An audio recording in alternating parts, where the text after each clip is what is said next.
Okay, everyone, welcome to Contra Costa Tail Spinners on Zoom. We are getting a little bit of a late start tonight, so let's jump in. We're just thrilled to see everybody here.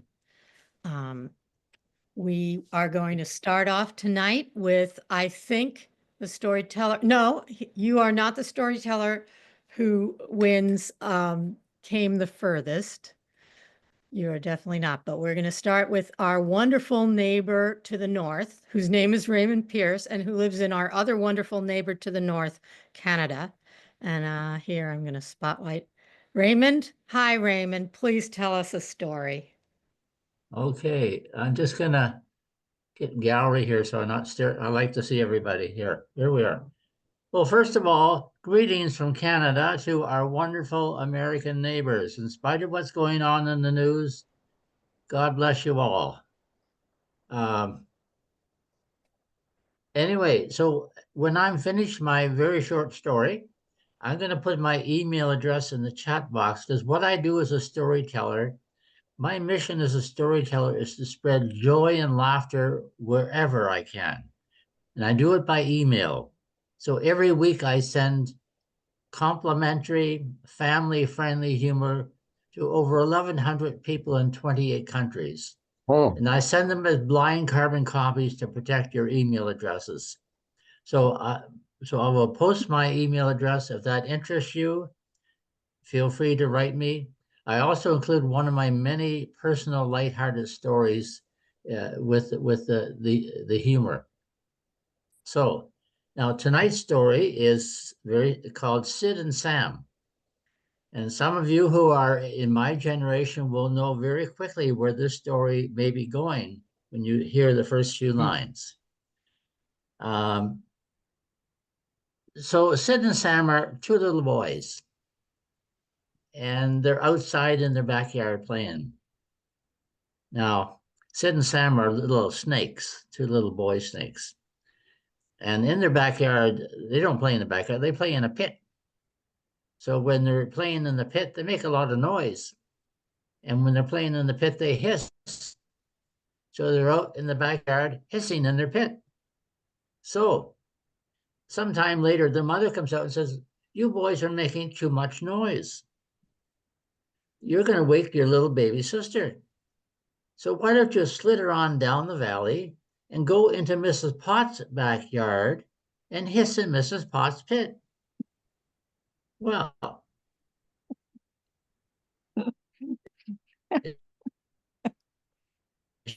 and she won't mind. I've known Mrs. go into Mrs. Potts' backyard and start.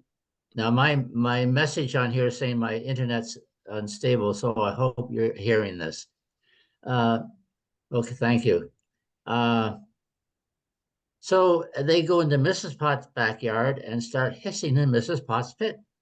Well, after a while, Mrs. Pot comes out and says, "What are you two boys doing here hissing in my pit? Why aren't you in your own backyard hissing in your own pit?" Well, we were in our own backyard hissing in our own pit, but our mother came out and said, "We're going to wake our baby sister." So she told us to slither on down here into your backyard and to hiss in your pit. And she didn't think he would mind. Well, I do mind, because you're going to wake up my little baby who's having her nap. So why don't you slither on down back the valley and go into your own backyard and hiss in your own pit? So they slither on down the valley, go into their own backyard and start hissing in their own pit. Well, soon their mother comes out and says, "What are you two boys doing back here so soon? I thought you were in Mrs. Potts' backyard hissing in Mrs. Potts' pit." Well, we were hissing in Mrs. Potts' pit, but she came out and said we're going to wake her baby, so she told us to go home and hiss in our own pit. Well, their mother says, "The nerve of Mrs. Pot. Why, I knew Mrs. Pot when she didn't have a pit to hiss in." Thank you.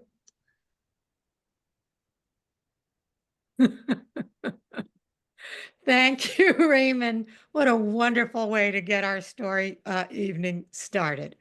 I couldn't take the smile off my face the entire time, and I saw so many smiles. Thank you. That was beautiful. Thank you. And there's my email address in the chat box. Okay. Thank you. Thank you, Raymond, for your generous generosity. All right. Well, I am thrilled to introduce our featured teller for this evening, and I'm gonna, where are you? I just saw you. Here I There you are. Thank you. Thank am. you. Thank you. Okay. All right. Claire Hennessy. Claire, I kind of put aside and didn't find all my introduction notes, but I will say I do know that Claire is, first of all, an incredibly lovely person, an incredibly energetic person, an incredibly important person in our storytelling community here in the Bay Area, in the North Bay. Nevada, right? You live Yes. in Nevada, okay? But that you'll, as soon as she opens her mouth, if you haven't heard her before, you will know that she did not come from, was not born and raised in Nevada, but on the other side of the pond, and she is half of the amazing production company called 6 Feet Apart. Productions started during the pandemic, and as such has helped out with our story with the Bay Area Storytelling Festival and co-organizing it and doing the live, especially working with the live streaming of it as well as all other aspects. But we couldn't do that without you, Claire. And so that's the serious part, but she's also a very funny person and just someone whose stories are always a delight to listen to. So let's hear from Claire. Thank you. Thank you so much, Liz. Oh, it's a joy to be here. I keep hearing about tailspinners, but it's lovely to now know, and I'll have to come and join you more often. So I thought I'd start off with a couple of stories. The first one is a short-ish 5-minute story that I told. Actually, I won the National Storytelling Network, no, the National Storytelling Festival in Jonesborough. I won their slam, so I thought I'll just tell that one first. I think some of you have heard it, but I thought I'll start with that. So I open the drawer and step back in horror. With the tips of my fingers, as though it's contaminated, I slowly pull out an enormous piece of black baggy material. It's huge. In fact, I need both hands to open it up. In dawning dismay, I realise I'm looking at a ginormous pair of Bridget Jones size big pants. I drop them on the floor in disgust, and they move and settle for a moment as if they've got a life of their own. I mean, for goodness sake, they're big enough to have graduated from college and left home. Now, the reason for this unarmed expedition into the dangerous depths of my underwear drawer is that I'm about to reunite with my childhood sweetheart, Bug. Now, he was my first boyfriend, my first kiss, and my first love. And then I dumped him. And I hadn't seen him in over 30 years. I discovered that he'd moved from England to live in California. And after we dated long distance for a while, he's booked a flight to meet in person to see if we still have that same teenage chemistry. I gird my loins and peer once again into the drawer. Not one pair of my panties is remotely sexy or appealing. I actually suspect my grandmother has sexier undergarments. A critical examination in front of the mirror confirms my worst fears. I mean, where are my firm and perky breasts? My smooth, pert bottom? My body's just not the same as the lithe teenage one he roamed his hands over in the bushes back at school. In the intervening period, not only have I added 30 years, but I've gained well over 30 pounds as well, and painfully ejected my 2 kids by natural childbirth, completely destroying my pelvic floor in the process. Now I'd wished I'd taken much better care of that, loved it, cherished it, shored it up with some load-bearing steel, so I could still laugh and sneeze without it being an extreme sport. But with the date of Bug's visit fast approaching, I know I can no longer put off my worst thing in the whole world. So, with some hastily found courage in one hand and my trusty credit card in the other, I venture out into the terrifying world of intimate ladies' apparel. And what a bloody nightmare it is! I mean, nowhere have bras to fit Madam's fuller figure. as one assistant so delicately puts it. They were either gorgeous, padded bras to suit skinny young girls with tiny tits, or monstrous over-the-shoulder boulder holders for the matronly woman who is certainly not expecting to have any rumpy-pumpy whilst wearing one. So I travel a bit further as desperation is starting to set in, but each excursion cuts into my already precarious self-esteem as all these bloody slim shop assistants scathingly point out they've got nothing in my size. I'm dejected. Think, well, God, maybe I'll have to tell Bug not to come. I'll make up some story about contracting some dreadful deadly disease. I mean, obviously, this was before COVID, and I have to have a perfect excuse now. I stumble into a boutique lingerie store located right on my doorstep that somehow I've previously overlooked. Now, the owner of this store is kind and gentle and actually finds me a beautiful lacy bra which fits. It lifts and separates in all the right places. And for the first time in my life, makes me feel a tiny bit proud of my ginormous melons. Oh, it's wonderful, I sigh. Well, yes, it does fit you very well, she agrees. Is it for a special occasion? Blushing, I explained I want my lingerie for the blatant intent of seducing someone I've not set eyes on in over 30 years. I realise I might sound like a little bit of a slut. Bless her, she's just enthralled by my story of how we've reconnected all over after all these years, thinks it's really romantic. And then she rushes off with like a glint in her eye, says, I know just the thing to go with your new bra. And then she insists I try on some French style panties. They've got a higher waist than my other knickers. They cover my horrible tummy and they're lacy and they've got a flattering high leg. I was thrilled because even my fleshy cellulite bottom seems a little bit more appealing and so much better than being sliced in half by those awful G-strings, which disappear in for lunch, never to be seen again. As she wraps everything beautifully in tissue paper, because yes, it is that sort of a store, I realise that the demented bats of anxiety that have been crashing around in my stomach all day have now changed to beautiful butterflies of anticipation. And like Bridget Jones, I think maybe, just maybe, everything might work out okay. So that's my first story. Thank you. And then I'm going to tell you another story now, which is I did it for the Good Liars Club. So that might give you a bit of a clue as to what the story is. Okay, now I always wish my mum would be like other mothers. I just wanted her to sit at home and knit in front of the telly or something equally boring but safe. She was a single mother and went to work every day at a firm of accountants called the Bean Counters, or at least that's what she told us. But I did wonder, I mean, the dress code was slightly odd. I mean, some days she would come to work, she'd go to work wearing a bright red cocktail dress and high heels. And on other days, she'd be dressed all in black with combat boots. When I asked her, she just passed it off as casual Friday, even when it was a Tuesday. I never quite worked out what she did, but she was always busy. Even on her days off, she just seemed to work. I mean, I can remember her taking us to the park on a Sunday, and me and my two sisters were playing on the swings, and then she'd meet mysterious men in long coats and trilby hats on the park bench. She was just so pretty, I assumed they were just chatting her up. But she's always been someone who can turn her head to just about anything. I mean, she could fix our plumbing if we had a water leak. She could change a flat tyre in double quick time, or mend the fan belt using just her stockings.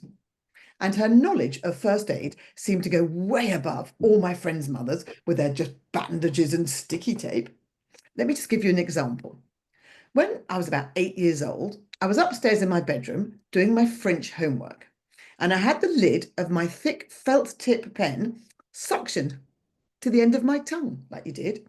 And then suddenly I inhaled it, and it got stuck in my throat. I couldn't breathe. I stumbled downstairs, gasping and pointing to my neck, and found my mum, and then immediately stuffed her 2 fingers down my throat to make me sick.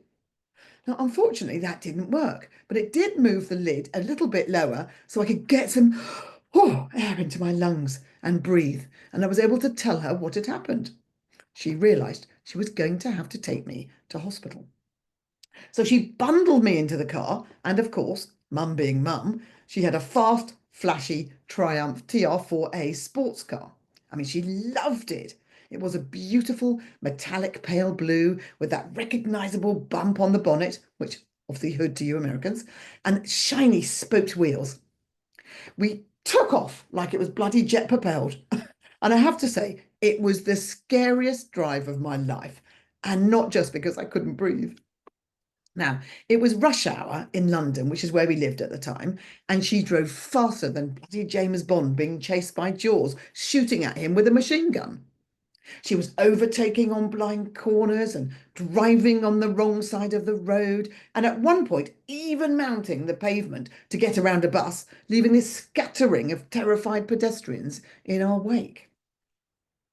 Now, as we were driving, this pen lid would jump from halfway down my chest where I could breathe up to my throat. I couldn't breathe. Mum would look at me, the whites of her eyes scaring me more than her driving. Was I going to die? Now, we were still a few miles out from the hospital and traffic was backed up like the parking lot at the end of the Super Bowl. So she suddenly screeches to a sharp left and pulls up to a halt in the middle of a nearby park. She shouted to me to get out and lie down on the grass. Are we going to have a nice picnic before I died? She scrabbled around in the glove compartment and came up with a big biro, a flask of whiskey, a cigarette lighter, a Swiss Army penknife, and some wet wipes left over from our last picnic. So she rips the pen into pieces and opens the flask. She then pauses, winks at me, takes a large slug of whiskey before sticking in the transparent hollow tube into the flask, presumably to sterilise it. She then pulls out the sharpest knife and puts it underneath the flame of the lighter. I was choking and could hardly breathe. As she wiped my neck with the wet wipe, she ordered me, "Be quiet and lie still." Excuse me. Thankfully, at that moment, I passed out because she gave me an emergency tracheotomy right there in the park while the ducks quacked on the pond. I awoke in a hospital bed surrounded by doctors heaping praise on Mum for saving my life. She just shrugged it off and then lit up a cigarette. It was the early 70s. So, now my mum's always been the adventurous type, as you could probably gather by now. I mean, when we went on holiday every year to Spain or Portugal or wherever, she would always hire a boat for us and seem to know how to sail it as easily as she drove a car. She could water ski on one leg and windsurf with one hand, and she often just swam across the English Channel just for fun. But her favourite thing of all time was to fly a plane, and she would often take us up in a small 4-seater aircraft for a little jaunt around the south of England, which was where we'd moved to after my little tracheotomy time. And then one day she took us up in an old, just me and her, in a 2-seater British Tiger Moth biplane. I don't know if you know them. They have like 2 cockpits, one in front of the other, and then they have one wing above and one wing below. And Mum was in the back and I was in the front. And luckily she was in the back because that's where all the controls were. And we could only speak to each other by, there was these 2 sort of contraptions that you put here and then you talk to each other by pressing, and they're like the microphones. And then it goes through to these, then headphones in the hat that you had to wear. And it was really difficult to understand because all your speech would be muffled and distorted, and there was the noise of the engine and the wind whistling. And I remember on one trip telling her that I desperately needed the loo. And she thought I meant, could we go and see the Louvre, and flew us over to bloody France. Anyway, on this day, we'd been flying around a while and the cloud cover was getting thicker and thicker. I could hardly see more than 20 yards in front of us. "Keep an eye out for other planes," Mum cheerfully shouted. Her words a bit muted, so I was hoping that I'd misheard her. "Other planes? I mean, don't they have radar for that?" swiveling my head from side to side like I was watching an exciting tennis match, terrified we were going to have a crash midair.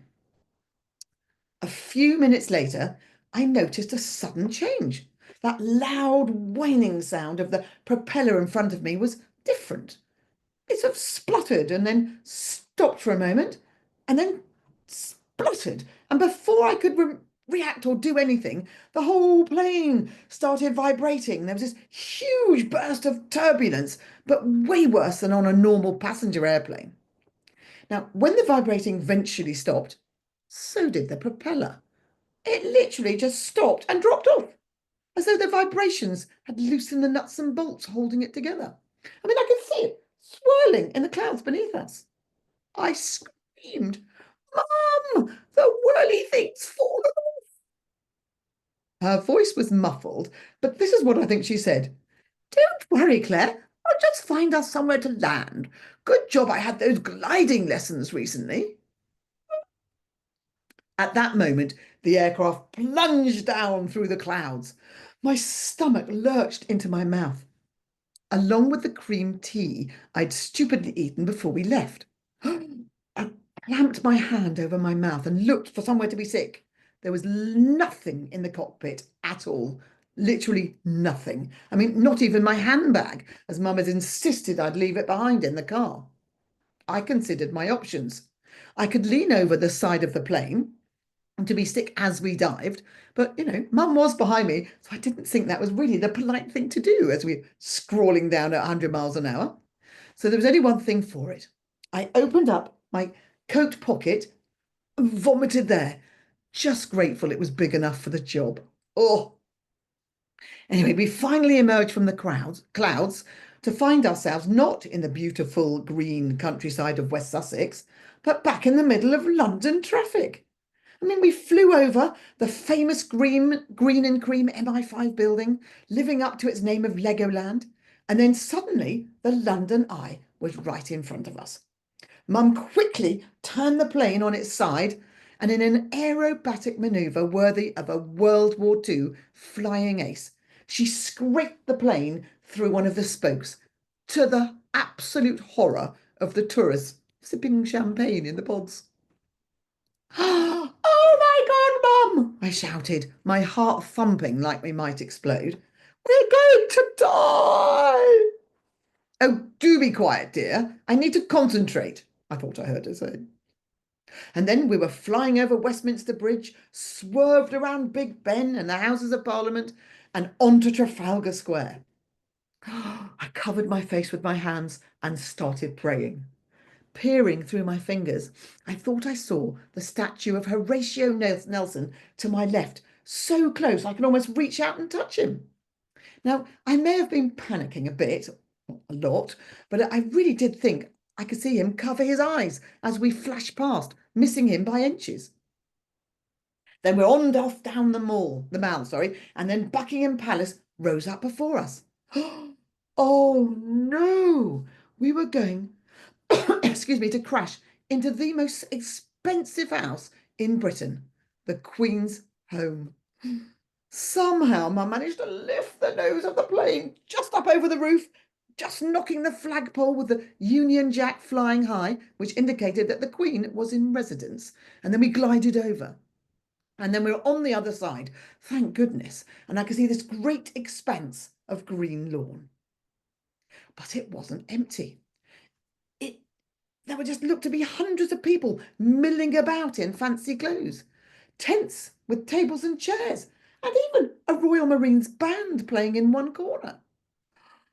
It suddenly dawned on me we were going to literally crash the Queen's world-famous garden party. "Hold on!" I thought I heard Mum shout as we came down, people screaming and scattering in all directions like cockroaches. Instead, however, of a bumpy crash, we landed like the grass was made of cotton wool. I was amazed. Mum slowed the plane by zigzagging across the grass, unfortunately ruining the Queen's beautiful, award-winning croquet lawn in the process. And then we came to a shuddering stop in one of the huge flower beds of startlingly pink roses. After a pause, when the plane wasn't the only thing to tremble, I caught my breath, my heart thumping, my hands glued to my knees. Mum leapt out of the cockpit and ran round to see if I was all right. And then we were immediately surrounded by the Queen's guards in the tall black fuzzy hats and red uniforms with glitteringly gold buttons. And they frog marched us towards the palace. Oh no, we were going to get arrested and thrown into the dungeons. I mean, we totally ruined her garden party, and not to mention the beautiful croquet lawn. Without thinking, I put my hand in my pocket to get my phone. Oh, and then I remembered. Oh. However, as we got nearer to the palace, I noticed the Queen was waving her arms. She was speaking to her Secret Service bodyguard, who then ran over, spoke to the guard in charge. He looked at us in surprise, shrugged, and then walked away. The Secret Service agent came up to my mum and saluted. "Great landing, Special Agent Wilson," he said, looking at her in something approaching awe. "The Queen would like to speak with you." As we came up to the Queen, it didn't seem like she was cross at all. She was actually smiling. She took my mum's arm in hers and led her back to the palace. And I could quite clearly hear the Queen happily saying, "Lovely flying display, Rosemary. I haven't seen you since you taught me how to skydive for the 2012 Olympics." I trailed behind them and was gobsmacked, trying to process what had just happened. And then suddenly everything started falling into place. Things began to make a bit of sense. And I realised that now I was secretly thrilled that my mum wasn't like all the other mothers and didn't just sit at home and knit. Thank you.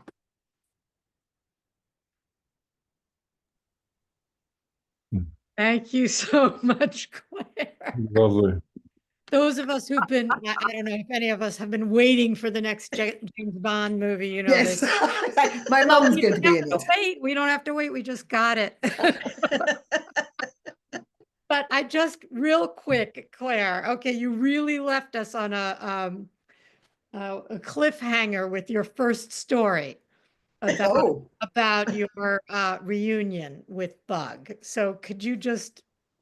Well, I can always put a link in the chat to I did tell the whole story of that. I've heard the whole story. Or well, Some I of can us give you a haven't quick. heard the whole story, so I did that for the NSN Fringe when it was in the pandemic. So I did a 45-minute version of that. But I could tell you briefly what happened, because who wants to listen to 45 minutes of me blathering on? But but yes, so I did meet him. We did, you know, the laundry was just a waste of time. And then I did then fly over and marry him in 2008.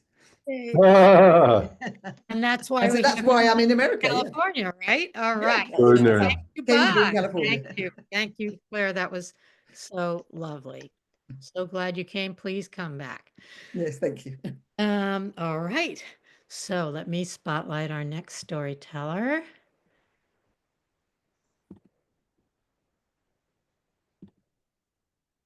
Okay, hi Garth. So we haven't seen Garth in a while, and I'm just thrilled that you said you'd come back. And we have seen you on, I think on, on Zoom maybe once, but more when we were meeting in person and Yeah. various festivals. And anyway, Garth, welcome back and tell us a story. Thank you. It has been quite a while. It has been quite a while. I've been involved in all kinds of other things, but I miss my storytelling and the storytellers. I'm going to tell a story that I've never told before, actually. I wrote this story about an event that happened to me, a wonderful, wonderful experience that happened to me while I was in college. And it's called Music on the Water. So when I was going to school at Evergreen State College in Olympia, Washington, I roomed in a house across Mud Bay from the campus. Puget Sound, which is the body of water that Evergreen sits on, is composed of many long, winding, meandering inlets. And towards the southern end of that whole system of inlets sits Mud Bay. And I lived on one side of it, and the college was on the other side. My roommates were two Norwegian brothers who owned a kayak, and they were kind enough, or foolish enough perhaps, to lend it to me because I became very fond of it, and I ended up going out with it all the time onto the water. And it was not a kayak that was made for flat water, which of course the bay was. It was a river kayak, and it had a mind of its own. There was no keel, there was no flat long line on the base. It was a round bottom made to sort of dance on moving water. So keeping it going in a straight line was quite challenging. And more than once, I became overly excited about a bird or a seal or something that would appear to me and made a quick turn and found myself in the water. So it took us a while to make friends, but we did. And little by little, the boat started going straight. I would end up sometimes at the far side of the bay, only to find that the tide was so far out that there was so much mud I couldn't get in, and I would have to clamp in and get completely filthy and make my way to school and find my way to a friend's dorm room and beg clothes off of them so I could go to class. But this is the sort of thing that college boys do and have a good time at. So I loved being on the water. The every day was different. The light was different. The colors were different, even when they were subdued. Western Washington is famous for being cloudy and rainy, and it was, but there were beautiful tones of blues and grays and whites, and the soft colors of the alder trees, the birch trees, of course, the magnificent firs and big western red cedars, the mountains to the east, the mountains to the west, big Mount Rainier to the south. And it was always a show. There were some afternoons when it would have been cloudy all day long, really deeply cloudy. And then right at dusk, the clouds would lift on the horizon and the sun would stream through and turn the entire world a brilliant golden color. Many days there was wind on the water, so that the waves danced with colors and danced with patterns. And I loved being out. I spent as much time out in the kayak as I could. And there was another reason I would go out in the kayak, and that was because I was suffering from lost love, actually not quite found love, which felt like lost love. And I was, anyway, pining away. And, as young people do and older people do as well. And it's no fun at all. But being on the water would soothe me and would comfort me. And sometimes when I was out, I would go for long paddles. And sometimes when I was out, I almost thought I heard the sound of music coming across the water. I couldn't quite make out what it was, but it sounded like music. And it mixed with the wind, it mixed with the rhythm of my paddles, it mixed with the lapping of the water against the bow of the boat, and it added a wonderful sort of mystical quality to my journeys. So there were probably half a dozen times when I heard this music as I was out on the boat paddling. And one day I was out on a Sunday morning, and I rounded a point and came on a beach, and there on the beach was an older woman. I'm getting rather elderly myself here, having just turned 70. But when I was 18, somebody in their mid 50s looks rather elderly.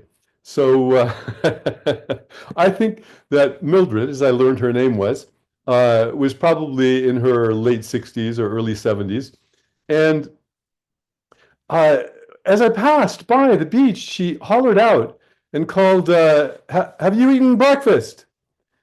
And I said, "No." And she said, "Well, come on in and I'll give you some fried clams."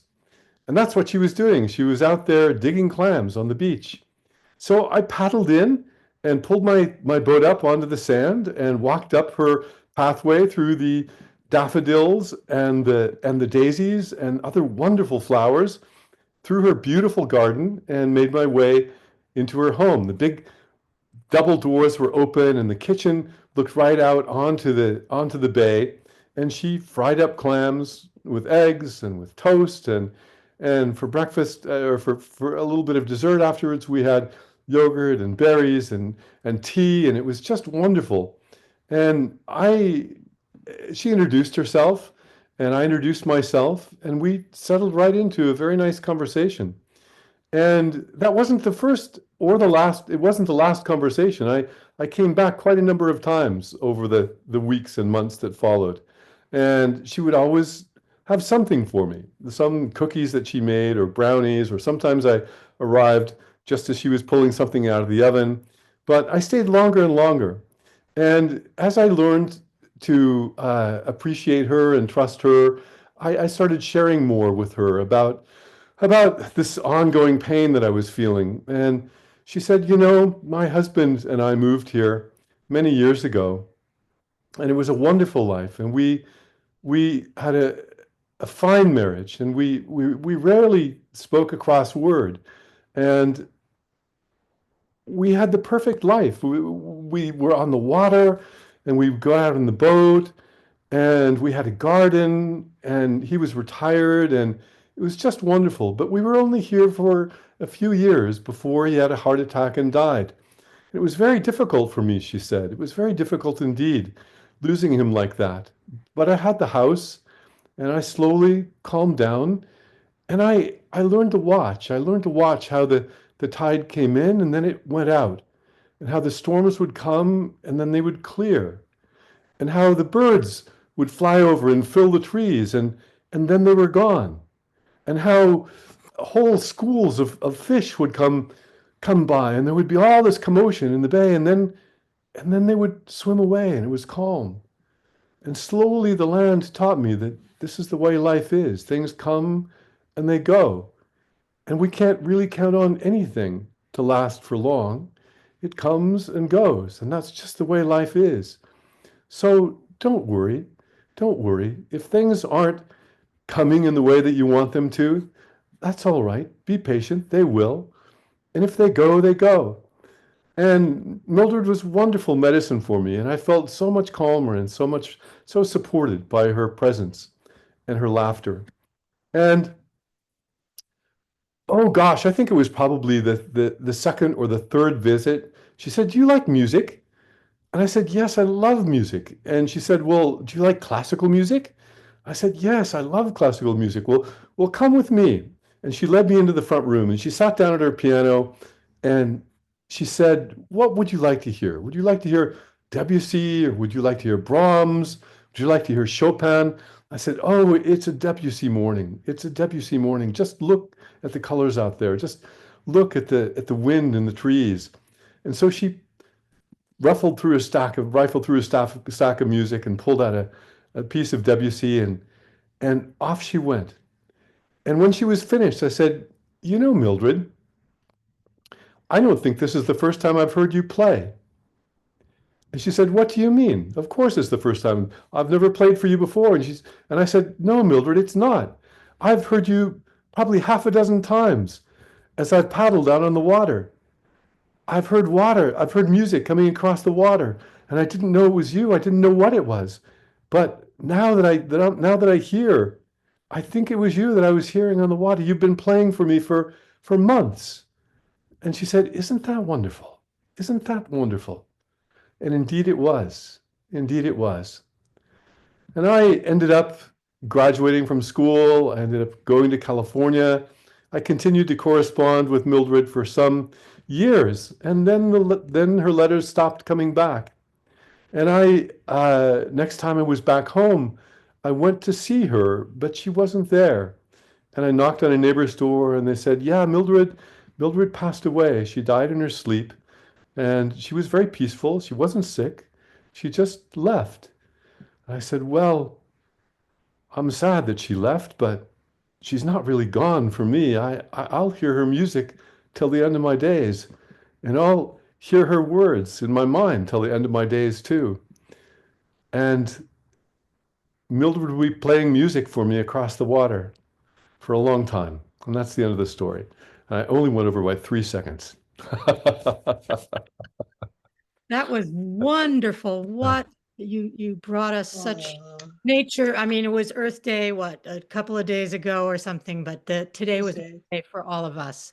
Yeah. Thanks to you. Thank you. That was just beautiful. Great. It was so wonderful. I didn't even want to practice the story. I just wanted to tell the story in the old-fashioned way, to just tell it from memory, you know? So Was it was fun to do that. Thank you. Thank you. Thank you. Very precious memories and a beautiful portrait. Beautiful honoring. Okay. We have lots more wonderful stories. And our next storyteller, I'm going to remove the spotlight from myself. And here's Renu Narayan, all the way from India. So let me spotlight you. There you go. All right. Please tell us a story. You unmute yourself and I'll mute myself.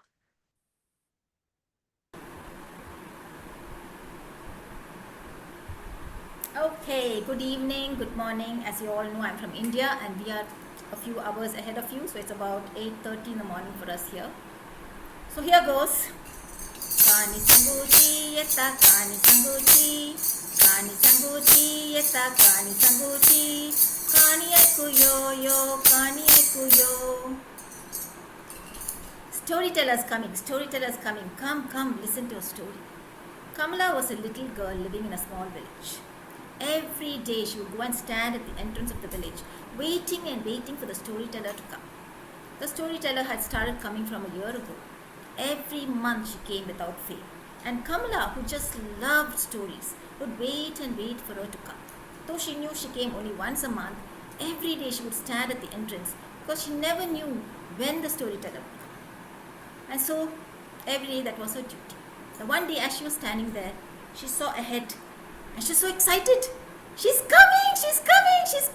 She ran to the center of the village and said, "Storyteller's coming!" And sure enough, there she was, walking very majestically into the village, tall, with curly hair, dark, sparkling eyes, dusky skinned, wearing a beautiful red top and a black skirt, lots of tiny mirrors stitched into them, and at the border were wild animals embroidered into it. And as she walked, the animals seemed to come to life and walk along with her. There were lions and elephants and monkeys, all kinds of creatures. And as she came, they could see that she had a beautiful, colorful bag on her back. She came and sat down right in the center on a rock. And then she started. Once upon a time. And she took them into that wonderful, wonderful world of imagination, of tall mountains, of deep valleys, beautiful wild flowers. The way she spoke, her expressions and the descriptions made them feel that they were going into the journey with her. And all of them sat there with rapt attention, not taking their eyes off her. Only two people did not join that gathering. That was the couple, the astrologers, a husband and wife, Raman and his wife, Sushila. They hated the storyteller because before she had come, they had really kept those villagers in their fists.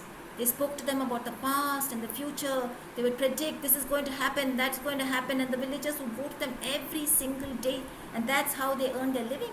But not a single villager went to them anymore. They were happy to be as they were. They never worried about the future nor about the past. They no longer came to them asking, what's going to happen to my field? Am I going to get a good harvest this year? Is my son getting married soon? When will my daughter grow up? When is she going to come of age? Nobody came to them anymore. And they were furious. They were angry. They wished they could get rid of the damn storyteller. Why did she have to come and interfere with their lives? Though they tried complaining to the chief, nobody listened. And the chief happened to be Kamala's father. And Kamala loved the storyteller and she refused. She said, Appa, don't listen to them. They are just trying to create trouble. Don't listen to them. And so life went on. Every month, the storyteller did come. Now one day, after the storyteller had departed, the chief's wife had gone for a bath. As usual, she had taken off all her jewelry and kept it on a table. When she came out, she saw that everything was intact, but one ring was missing. And she said, where's my ring? She asked her husband, "Did you see that ring? You know, the one you gave to me for our wedding?" "What ring?" he said. He had absolutely forgotten. "You don't remember? The ring you gave to me during our wedding time." "I don't know. Describe it." "Well, it's made of gold. It's got a bright blue stone in it. Now you remember?" I think I do. Where is it?" "I removed it just before going for my bath. I can't find it. Where is it?" "Well, I don't know. How do I know?" Well, the news spread and the astrologers were happy. Oh ho! Now they had a chance to get rid of that horrible storyteller. So they went straight to the chief and said, "Chief, I'm sure it was the storyteller. She just left. I'm sure she's taken the ring." "Don't be silly," said the chief. Kamala Hutch came running. No, she didn't take the ring. She's not a cheat. She's not a thief. No, don't you dare accuse her." Well, my dear child, you don't know the ways of storytellers. She's just a gypsy. God alone knows where she goes. God alone where she's come from. She just started coming, and maybe she's just coming here to win over our confidence and steal from us. "Well," said the chief's wife, "the ring isn't expensive, but it is very, very valuable to me. And I don't believe she would have taken it." But still there was a small doubt now in her head. Now the astrologers were very happy. They had a nice way to get their way done. And so they went every day. You know something? I'm sure she won't come again. You just wait and see. And the next month, as usual, Kamala went every day to the entrance of the village, waiting, looking to see where is the storyteller. But days went by and there was no sign. And Kamala was a little disappointed. But one day, she went and there she was coming. Storyteller's coming, she screamed. But now, the chief, his wife, and a few others had a few doubts in their mind. Did she really steal from them? But then why did she come back? Maybe she was trying to win over their confidence. Only few people, Kamala and a few of her friends, didn't have such a thought in their minds. As usual, the storyteller came. Kamala ran towards her. She picked up Kamala, threw her up into the air, caught her again and said, "Well, I'm sorry, Kamala, I'm late this time. You see, we had a storytellers conference. We have a meeting every now and then. We're all wandering storytellers. We always get together, we exchange stories. I get a few more and they get a few more, and then we leave as usual to visit all the people and share our stories. But, Kanisanguchi, what is there in your bag?" "Oh, these are all my stories. One day I will show them to you." Show it to me. Now show it now before you enter the village. Show. So she opened the bag and Kamala looked in. Her eyes opened wide and quickly Kanisanguchi tied them up again. "Let's go," she said. And so the two of them went into the center of the village. As usual, storyteller sat down and she said, "A long time ago." And once again she took them off another imaginary adventure. The story continued and finished, and as usual, the storyteller spent the night in that village. She never asked them for money, but every time they gave her something to eat and gave her a space to sleep. So as usual, she went to the temple, put her bundle on her side and went to sleep. This was the chance astrologers were waiting for. They went straight to the chief. Chief, now's the time. Let's take that bag away. I'm sure she's got the ring with her." "I'm not doing that kind of a thing. We'll ask her the next morning. We will ask her and then we will see." So the next morning when the storyteller woke up, the chief called her and said, "You see, there's a ring missing. By any chance would you have seen it?" He didn't have the feeling to accuse her directly. "Oh, a ring? When did it go missing? And where was it?" "It was inside my house and my wife has missed it since last month." "I have never entered any of your houses. We storytellers come here to share stories, not to go into other people's houses without permission, and definitely not to take things without permission." "Okay, I understand. I'm sorry I even asked you that question." No, she's the one, astrologers came shouting. "Open your bag right now. If you're innocent, open your bag." No, don't touch my bag. Don't touch it." But they grabbed it before she could do anything and opened it. And what do you think came out? Lots of feathers and stones and sticks, all kinds of curious things. And they looked at her and said, "What is this?" "I'll tell you," Kamala said. "These are her stories. Why did you open the bag? Storyteller will never come back here again." "Yes, Kamala, that's right. I'll never come back here again. I'm leaving. But Kamala, you're going to take over from me. You're going to be telling stories. Here, take this. And she gave her a small ring from her finger. Keep it and remember, always, always remember, keep telling stories. I'm sure you know many of the stories I've shared with you, don't you? Yes, I do, said Kamala. But please, Kansankuchi, don't go away. I'm sorry, Kamala. This is the first time a storyteller has been accused so unjustly. I will not come here again. And off she went. With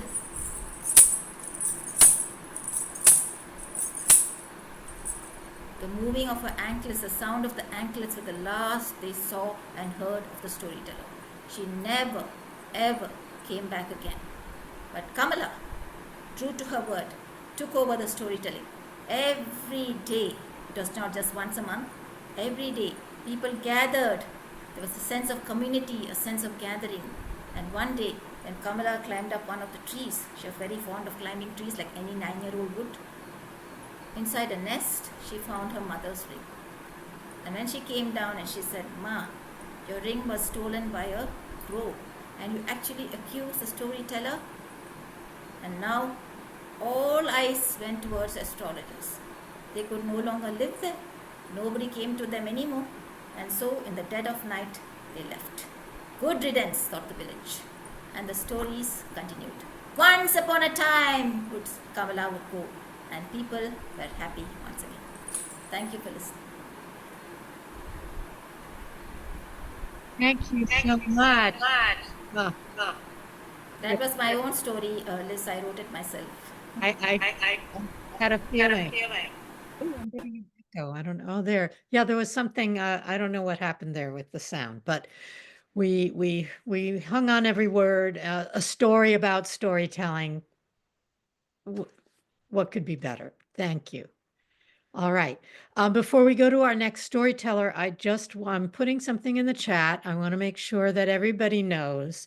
If you're a member of SAC, you already should have gotten emails about the fact that this Saturday is the annual member meeting for the Storytelling Association of California, and which will be held on Zoom.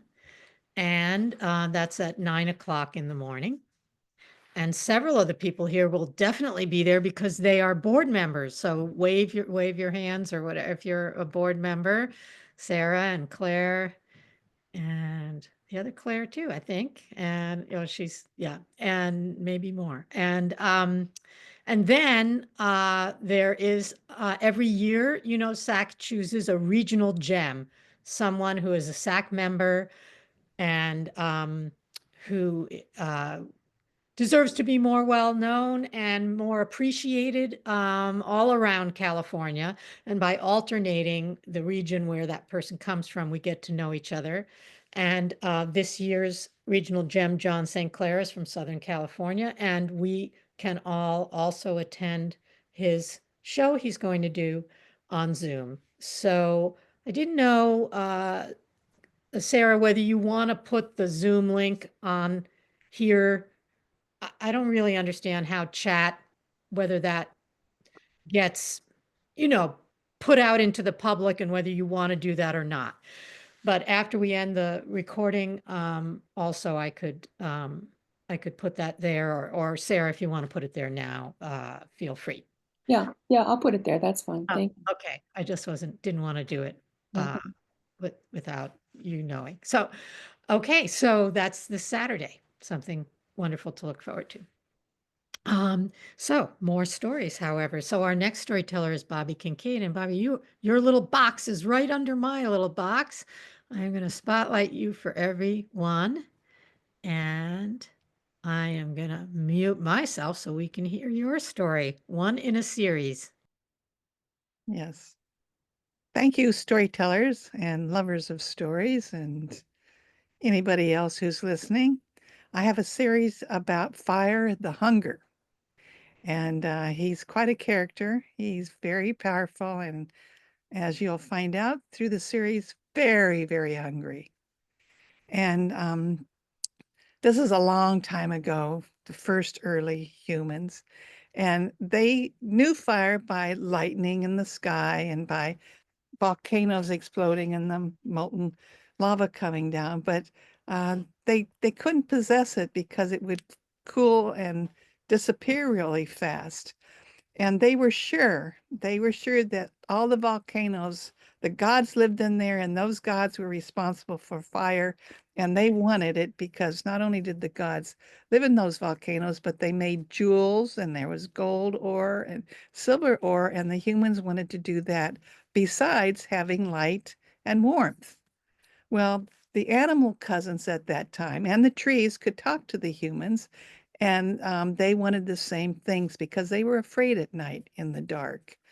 And they wished for fire just like the humans did. But of course, there's a warning. An ancient god, Cage, who lived in Africa, and a very wise god, said to them, "You know, fire is very destructive and very hungry. And if any one of you possesses it, that'll be the end of your trust and your relationships with each other. You'll no longer be able to talk to each other. Remember that. So be careful on your decisions." Well, of course, when you want something so bad, you don't listen to the warnings, you just go right ahead. Well, there was one person who listened. She was a beautiful little hummingbird, and she would listen at night to the gripes of the different groups. The humans were never warm. They were always cold. There was no light, and they were scared until the morning. And the trees, they couldn't stand the howl of the wind because they didn't know what was happening. And the little creatures had to hide in their dens or hide up in the trees until morning. So everybody was unhappy, and especially the Ecuadorians who lived there, because they knew that there was a man that had fire in a hearth and they didn't. And he got to have his squash and his beans and his yucca plants cooked by his wife. And they wanted that. And they wanted the warmth and they wanted the light at night. Well, the little hummingbird, she decided that she was going to investigate this and why this man, out of all the men on earth, had fire. So she had a plan. She knew where they lived and she passed through their gate. She went up and she was in the garden doing her little hummingbird thing, collecting nectar. And she watched the wife of this man. And she planted the vegetables, she groomed the vegetables, she watered the vegetables, she picked some of them. And little hummingbird was very enamored of that. And then the wife would go inside, and this particular day, hummingbird didn't fly off and go home. She watched, and she'd go to the fire in the hearth, and she cooked the vegetables in pots and pans, made out of stone and whatever. And then the man would come in, he would eat, and the children would eat. And the woman also during the day would gather up sticks with leaves on them, dry leaves on them, and she would bound them with this green cord, and then she'd pour oil on them. And so at night, the fire was kept going this way. And little hummingbird thought that was very unique. So she thought she would hide up in a tree and wait until the morning and come down and she'd have a plan. So she did. She hid in the tree overnight. It was kind of scary for her, but in the morning, here came the wife out singing and charming and happy. And little hummingbird went over to the fountain and got herself sopping wet. So wet she could hardly crawl to the step where the wife would go up and down. But she got there and she was there, and the wife came by and said, "Hey, hummingbird, are you hurt? Are you sick? You can't be there. You have to be in my garden. You have to pollinate my flowers and my vegetables." And little hummingbird looked up and said, "Yeah, I'm real cold and my feathers are wet and I need nectar. I need to get warm." And the wife said, "I have just the thing for you." And she put her in her basket of vegetables and she went inside and she put the little hummingbird on the hearth. And she's warned, don't get close to the fire. It's very, very hungry. Do not do that. Well, little hummingbird got a little bit warm and her legs got warm and she liked the ash and she rolled it around the ash and had a good time. And then she got herself a little too close to the fire. Now, as they kind of reached out for her, a spark fell in her tail and zipped. She was off through the kitchen door, through the gate, up over the hill, and she found this old pine stump. "He's going to die." And she said to him, "Pine tree, may I give you a gift? And he said, well, I'd love a gift. She says, I have a little spark of fire and I want you to keep it for the people and for the animals. And he said, oh, I would be delighted to. So she let the spark fall. Some of her feathers on her tail feathers had been a little bit burnt. And it started blazing up, and the smoke went up in the air, and the flames did. And the Ecuadorians in the village saw that, and they come running out. They knew it was fire over the hills, and they saw these burning branches still glowing with a little bit of fire on them. And they gathered them up with other branches, and they took them back up to their village, and they made a little rock hearth for themselves, and they put the fire and the twigs in there. And that night they had their cooked squash and their cooked yucca plants and their boiled beans, and they were very, very happy. And Hummingbird was very happy with herself. But it came to pass that the Ecuadorians started eating fish and birds, which really scared the cousins. It scared them so bad that they would no longer speak to the humans. They would no longer recognize the humans. They hid from them. And Hummingbird never heard the Ecuadorians brag about her at their fire and how she had a little diamond on her tail because she brought them fire. And this is just one story in a series because story comes, it blows in, we don't know accidentally or whatever, and we can group them together and we can learn a lot. So next week there'll be another story about fire and its terrible hunger. Thank you very much. Thank you so much, Bobby. Yeah, here in the East Bay, we of San Francisco, we definitely need to keep talking about fire. I just got my Uh, notice from the fire department that we get every year. Fire season is on its way. So the power of fire. Thanks. yes, thank you. Yeah. All right. More stories to come in our next storyteller, Jean. Wave, you're there. You are. You're right on the other side of me. Here we go. Spotlight. Okay. Welcome, Jane. Please You. share one of your lovely childhood memories. This is a story. Lovely, exciting, all kinds of. This is a story from when I was about 7 or 8 in North Sacramento, California. Well, right down the street from our house, big bulldozers came in and earth moving machines, and they graded out the field and they dug a hole in the creek and created a pond where a monster lived, and flattened out an area. We were delighted to have the beginnings of a park, but was there a slide? No. Was there a swing set? No. No slide, no swing set, no one of those merry-go-roundy things. No. No jungle gym? No. So it was nice. It's a big field. There's the pond with the monster, but it was a little bit boring in terms of what we had come to expect as a park. Well, then the news came that something really exciting was going to happen. And in came a jet airplane, and they hauled it in and planted it on the dirt right there in our park. And Captain Sacto was coming to dedicate the airplane. Oh, Captain Sacto! Captain Sacto was our cartoon show host, and he was a real World War II and Korean War veteran, I recently found out. But so was the plane. Well, Captain Sacto arrived, and a lot of us kids from the neighborhood were ready to greet him. And he was a youthful, vigorous young man. Harry Martin was his name. And he climbed up on the back of the jet and was talking to us and telling us things. I can't remember what he said, But we were laughing. We were so excited to have Captain Sacto there. And we were all moving in closer and closer, and there were a lot of us.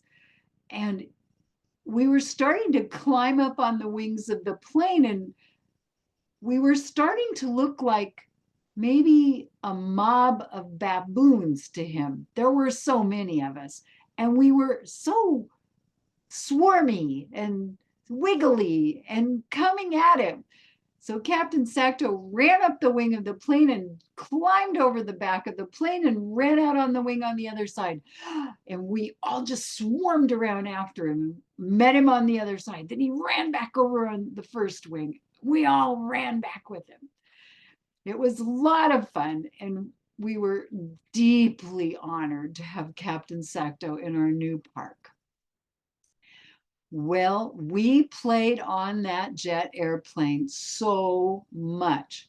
You could climb in the hole at the back, which is where I think the jet stream or something came out, or the flame from the engine. I don't know what it was, but you could crawl in there all the way to the cockpit. Inside, it smelled metallic. It smelled chemical, maybe jet fuel, maybe grease. I don't know all those smells. When you got to the cockpit, it smelled leathery and electrical burny smell. And you could get inside, and there were all those dials and the thing to steer it with, and you could look out the cockpit window. It was fantastic. We loved our jet airplane. We played and played and played on it. You could climb up on the body of the plane and slide down onto the wings. You could slide off the ends of the wings. The plane got a lot of use. Well, time went by, still no slide, no swing set, no merry-go-round, but the plane was ours. After a period of time, kids started getting hurt on the plane. Now, this is probably because kids were prying pieces of the plane off. The dials in the cockpit were disappearing. The leather pieces on the seat were disappearing. And the patches out on the body and wings of the planes where we imagined bullets had gone through were being pulled off and pried up. So it became more like, an obstacle course in razor blades for kids playing on the plane. And eventually the plane was taken away. And my dad said, well, that plane made it through World War II, and it made it through the Korean War, but it couldn't hold up to you kids. The end.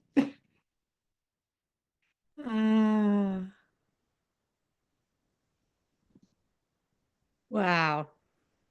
Aren't memories like that amazing? And how different childhood is now. That plane would never have been put there in the first place. Right? Right? We had McClellan Air Base and Mather Air Base, and I recently learned that they were looking for ways to get rid of their old planes. This was so parks all over. Yeah.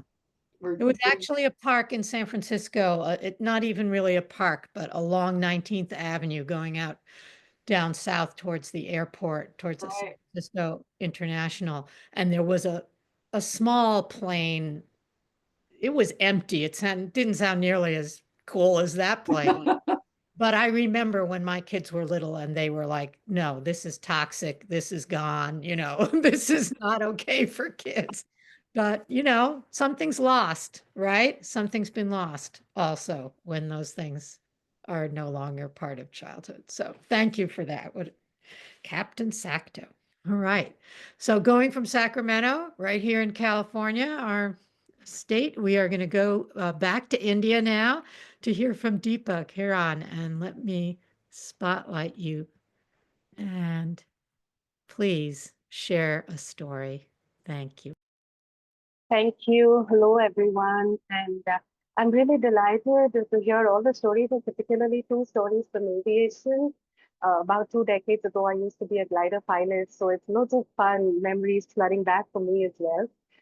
I often tell stories from our folk tales and itihasas and Puranas from India, and occasionally from the literature. Today, I had something that's a little special. It's a folk tale, a traditional Telugu folk tale, but it's a retelling by an author who has taken the folk tale of a housefly that forgets its name and how the housefly goes looking around everywhere for its name. And she set that in a contemporary context. And it's my retelling of this story by P. Satyavati that I bring to you today. Here it goes.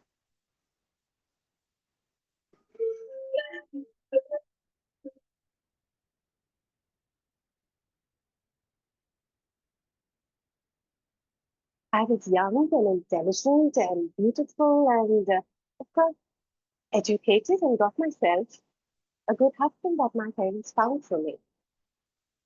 He took me to our new home and said, Amru, my dear, this is your home. Clean it, decorate it, keep it well. And I did. I tucked up my sari and got down to scrubbing and swabbing and making beautiful columns with the rice powder, the geometric designs outside the house. The husband turned and said, Shabash, fantastic. Adding one compliment in English as well. That is all I needed. More motivation. Scrubbing and cleaning and two babies down the line. And one fine day, it suddenly occurred to me, what does it mean? I'd forgotten my own name. How could I? I turned around and looked at the neighbor's house. Outside her gate was her name, Mrs. Sumati, M.A.P.H.D., principal of Vidya Niketan College. Well, she had a name, and where it's mine? How could I forget my name? And just then, the domestic walked in. Namaste, Amma, she said. Ah, Victor, do you know me? And the domestic held my name. How would I know your name, Amma? We just know you as the main tab on the first street, down floor. I don't know your name, Amma. Yeah, oh, right. Went back in and waited for the children to come back from school. As they ran in, she held them in I was going to be them. Do you know my name? And they said, from when we were born, we call you Amma. Amma, that's your name. We know father's name because letters come home on his name, but we don't know yours. She said, yes. No one writes letters to me. I just call and speak to my parents maybe once a month for visitors. Then she asked the children's classmates and they said, Auntie, you are Kamala's mummy. She asked her husband and he said, what do you need your name for? You are Mrs. Murthy, but I want to know my name. Okay, if you've forgotten it, just change it. Why would I do that? You are Satyananda Murthy. What if I call you Sudarshan Rao? Would you like it? You're right, don't fuss, woman. You are educated. Go and look up your certificates. And so she quickly opened her cupboard, searching for her certificate and hoping to find her name, but she found saris and blouse pieces and underskirts and bangles and necklace and the kumkum bharanam. Her certificates. I didn't even bother to bring her certificates. Then she somehow convinced her husband 2 days. 2 days is what I need. I need to go home. Oh, the house will be a mess if you're gone. I cannot live without knowing my name. Please understand. And she rushed off to her hometown, knocked at the door, and when her parents opened, is everything okay? You have come so suddenly? Everything is fine. What is my name? What is wrong with you, Amaru? We know you are our eldest daughter. We educated you, gave you a bachelor's degree, we got you married, we helped with your deliveries. What matters more than that? I need to know my name. Where are my certificates? They must be up in the attic. It's too late at night. Why don't you freshen up and have dinner? And she did. She had her dinner and went out for a walk, wondering, is she ever going to get to know her name the next morning? She went to the school, to the college, asked the ants, asked the pond, asked the water, asked the trees, asked the flowers, what is my name? And still she couldn't find it. And just then she heard, hey, Sharada! Of course, Sharada! The word fell on her like fresh water from a cool urban pond. A fast, bright wind. It was her classmate, Parimala. Parimala, you remember my name? Of course, I remember your name. I remember you. You were Sharada. You were the topper.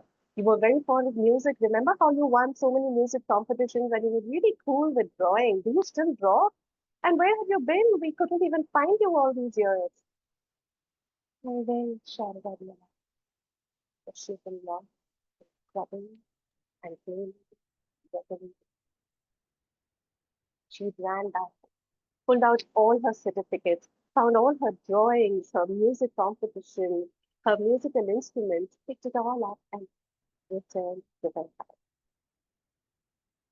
The husband said, oh, you're back. Wonderful. The house is going to be clean again.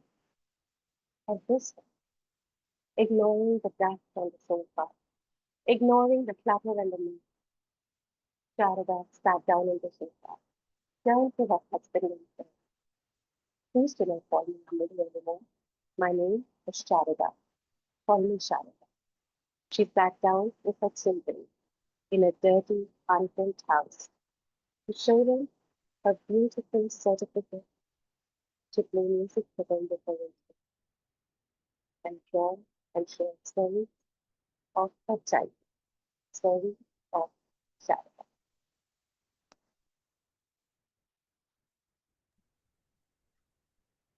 Thank you so much. Thank you, Deepa. Stories about our names are some of the most interesting and important stories. And that was such an interesting, I'd love to hear the original folk tale too. Maybe you could, if you could, put in the chat the name of the author and then maybe if the name, like what the folk tale was too, I we'd will love do that. to know. Yeah, Sure. yeah. Thank you. And I'd be happy to share that folk tale sometime later. Yeah, that would be great. All right. Where are we? We're at 8:26. Okay. Claire Castell, do you really have a really little story, you said? If it's a 5-minute story, let's have it. Let's have one more Oh, story. We're having too much fun to say goodbye. Let's have one more story. Okay, Claire, let me spot. okay. Well, I just created this in my mind uh, within the last 24 hours, and I thought, oh, maybe I could workshop it at the show. So sorry, it's not well developed, but it just occurred to me. And I'll shut up and start telling the story in a minute. The story's about finding joy. I've been having correspondence with a friend who's also a storyteller. And you know how people put poetry and things in their sign off. She had a poem, and it's called Don't Hesitate by Mary Oliver. I don't know who that is, but, and I'm not going to read the whole poem, but the first line starts out, if you suddenly and unexpectedly feel joy, don't hesitate, give into it. And it goes on, and, but I read this from my friend a few days ago, and it kept going over and over in my head about, what makes us happy? What's joy? I get joy, and I started to think about the things that I get joy about, and and happiness. And I was faced with Wednesday morning, and then I thought, oh, joy. Oh my God, I've got to go to Costco.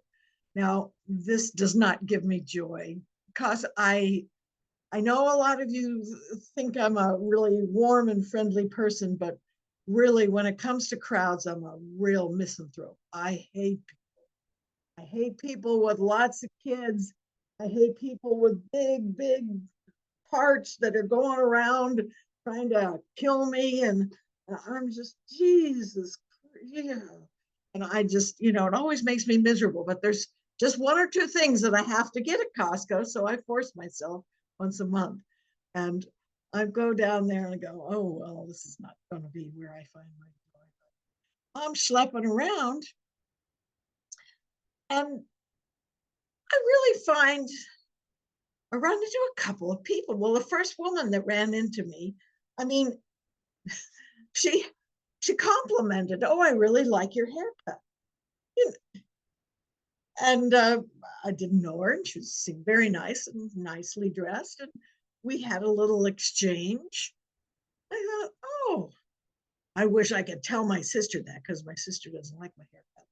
But I thought that was sweet. And I was kind of thinking, oh, it kind of lightened me up. Later on, I had made the mistake of going just before lunch. So I'm starving, and I'm over in the bakery section. And I see this woman going for this nice little cake. And I go, oh, and I kind of jump over there. And she looks at me, and I said, oh, I'm so sorry. I just get so hungry, and that cake looks really good. And she laughed, and she says, yeah, I know how it is. You're not supposed to eat. You're not supposed to go hungry when you shop. And I was embarrassed, but she absolutely understood what I was going through. And next time I'm getting the hell out of here. I head down, and I was going to run down one more aisle. You all know what Costco shopping is like. Well, one more aisle, and I'm seeing this lovely pasta, lemon pasta with some kind of Spanish cheese. And can't find the price. And I'm going, where's the price? How much is it? And this other woman comes over to me. She says, ooh, doesn't that look good? Now, she's the most unlikely person to me. She's a very stout, short, probably possibly shorter than me. I'm 5'1", and looks like your traditional, maybe she was Asian, maybe she was Filipino, but you could tell that this was a woman who had a family who she liked to cook for. And we started talking about the pasta. Oh, what would you put on it? Oh, I will put butter and then lemon. And she said, oh, but you've got to put a little wine on it. How about the Chardonnay? And we had this funny, silly little exchange about this pasta that we were going to both buy now. And so I go out. Now I'm feeling really quite happy about these people that I've encountered, and have really given me this little sense, these moments of joy. And I just went out feeling like, wow, I had a good time at Costco. That's it. You can tell the stories about the dumbest things. Yeah, thank you, Claire. That you could call that story, there's people talk about random acts of kindness, and that sounded like it was random acts of happiness or random. Yeah. Yeah. Thank you. Little slice of life. All right, folks. We've come to the end of I think, yes, of another wonderful, really wonderful evening of stories. This story swap's been going on for over 25 years, and may it continue to go on, thanks to you. So please come back. If you didn't tell a story today, tell us the story next time, but we love your listening ears. We can't do this without them. And I am going to end the recording.